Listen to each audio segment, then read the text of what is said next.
The past few days have been a whirlwind for Kanye fans, with the massive YZY app lawsuit finally getting underway publicly, and the ridiculous news did not stop flowing yesterday with our first peek at what Kanye was actually planning with his YZY adult content.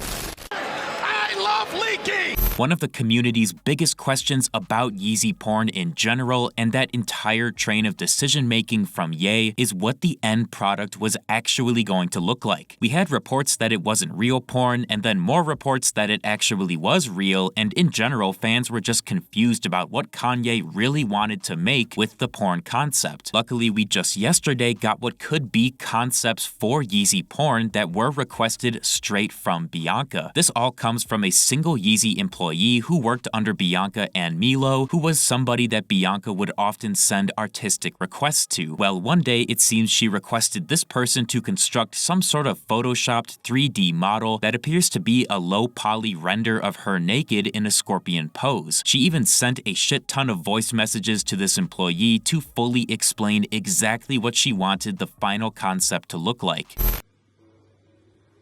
So if you can see in the picture, I want to Photoshop on these ball joints and like doll-like joints, so you can see the shoulder and the crotch and everything has these kind of doll-like joints. So I'm going to send you some reference images of the dolls that I'm talking about, and there's like ball joints at the hands and the feet. Following this, the artist got to work and ended up crafting a final concept that is actually pretty spot on to what Bianca was requesting, with it definitely having that doll-esque look that she was going for. But what I think everyone wants to know is, was this the intended development for YZY porn concepts? And in my opinion, the answer to that is a little convoluted. We actually heard from the YZY app manager YZY on Twitter yesterday that YZY porn never existed, but there's no denying the pornographic intent and appearance of this request from Bianca, so I think the real truth is that this was probably going to be used as inspiration for like a mood board sort of thing. Bianca has been known to submit ridiculous and sometimes very explicit requests to YZY designers like Forbidden Knowledge, aka Pierre Louis, who designed the Donda cover, so I think first and foremost, this scorpion 3D pose was just something she came up with that may have also been something Kanye would look towards when crafting the real YZY porn, when or if that ever happens.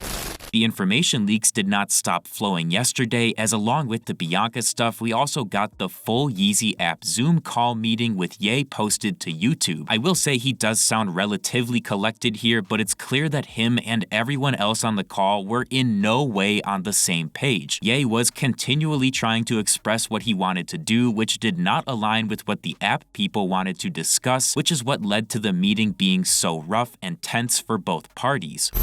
Yeah, the app is okay, but it's not the most important thing. I'm wearing clothes. You guys are wearing clothes.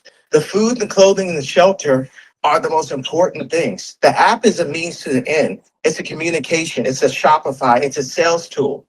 Along with that, we got some text messages leaked that were apparently sent between Kanye and Milo, where Kanye says some absolutely atrocious things. Based on how Kanye is talking in these messages, I'm guessing the things he's saying are about someone else, but they're just being sent to Milo, because this stuff doesn't really apply to Milo directly. The first one sees Kanye saying, "I told you don't text my wife, now what you gonna do? Come destroy me, bitch. Hail Hitler, come and get me, bitch, you fucking cornball." And the second one has Kanye saying, "I finally found the right person to make an example out of so I can stop taking my pain out on the entire Jewish race. There are God-abiding Jewish people that I am deeply sorry for the pain I've caused them. You, on the other hand, are going to learn the hard way." I think him using this type of rhetoric should be no surprise to any Ye fan, considering he literally has a fascination with Hitler and constantly brings him up. However, that absolutely does not excuse these messages from being completely vile.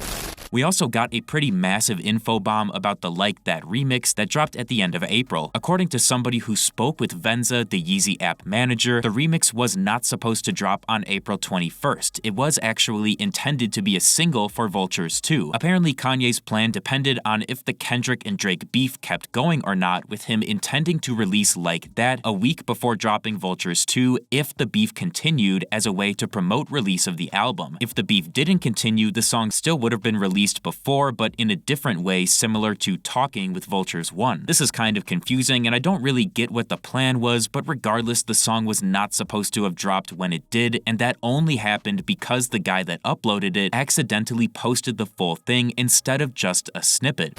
Finally, I've got a few topics left to cover, including a brand new, unheard Italy-era Vultures snippet dropped by Lewitt for the song City Underground, which has only vocals from Ty Dolla $ign. This snippet was brought to you by Lewitt. They try to bury me out with the city. They try to take me down, so I took them down with me. Additionally, by offering the choices for other snippets, Lewitt revealed that Aperol Spritz has a feature from Aunt Clemens, and the song We Love You, which we recently found out was separate from Matthew, has vocals from the Sunday Service Choir along with North. It's important to remember that We Love You has been confirmed to be originally from the James Blake collab era of Kanye music, which also saw the development of songs like Quiet, Showtime, and Never Coming Back.